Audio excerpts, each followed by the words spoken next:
The second incident, which I'd like to tell you was from a place, Jamnagar, very, very busy aerodrome, just like Kalaikunda.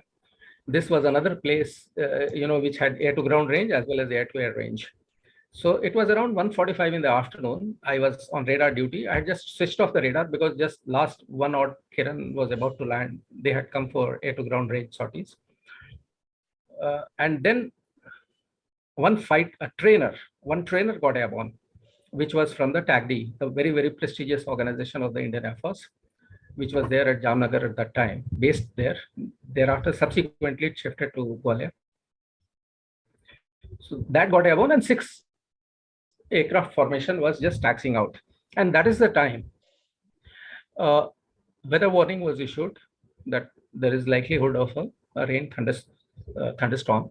And actually, I was sitting in the tower. I was about to go home, and I looked around, and I was trying to ascertain as to from where is this thunderstorm going to come, because it was very difficult to locate. And then we saw a patch in one direction, northeast direction. From far off, you could see a big patch, building up gradually, but it looked quite far away, maybe easily 25 kilometers away, maybe more.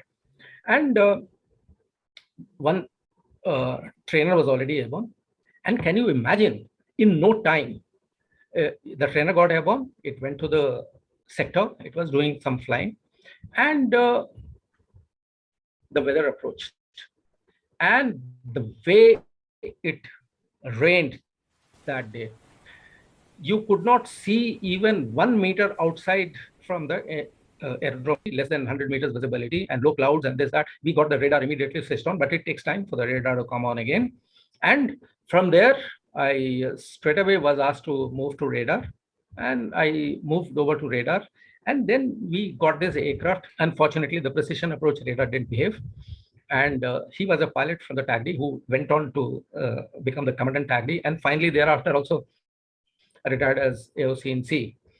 So this gentleman was the captain. He is also a very close friend of mine, and it got a little more reinforced after that incident.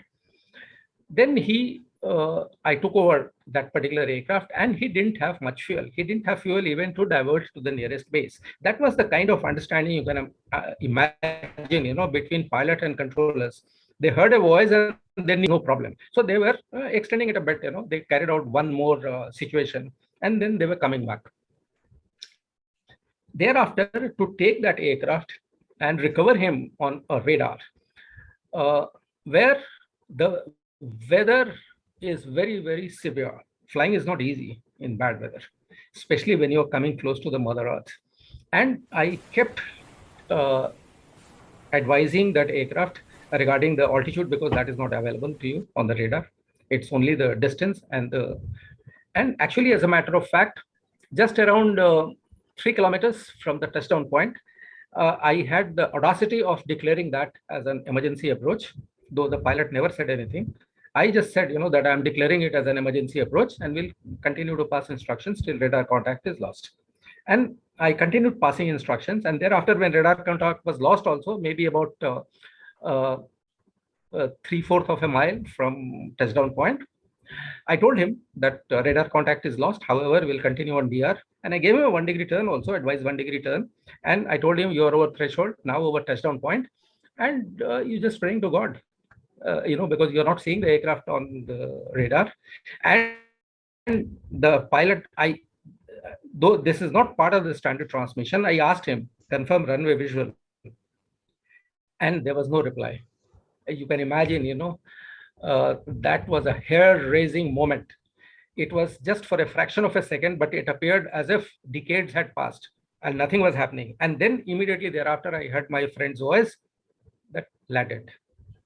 You cannot imagine, the perspiration, the entire scenario with me. And guess what, in that kind of a bad weather, his commandant was also there in the tower, monitoring the whole thing, but he did not utter a single word. That is called top professionalism by everybody. And we finished this. I went home, and actually I was to pick up my wife, who used to teach in the Air Force school, but I didn't. My child was also very small in the UKG that time. So they walked in rain all the way to home, because I didn't come there, and there was no mobiles those days. So when I came, she was quite angry with me. What happened, that you didn't come? So I told her, I said, this is what the thing is anyway. Let's have lunch. As we started, this gentleman came in, the pilot, and he hugged me. And then we had a little bit of a chat. In the evening also, we had some drinks. So that was one incident, which is etched in my memory. Very, very challenging, most difficult, but at the same time, very, very satisfying. I can't tell you the goosebumps that it gives. Actually, as a matter of fact, that pilot, in all the occasions, like he was the AOC of Jodhpur also. I had gone there for a pilot controller interactive session, which as DATS, I had taken that initiative. I went to many places. That was one of them. He was the AOC, and though he was not required to speak, but he went to the rostrum and he narrated the whole incident. He narrated the whole incident.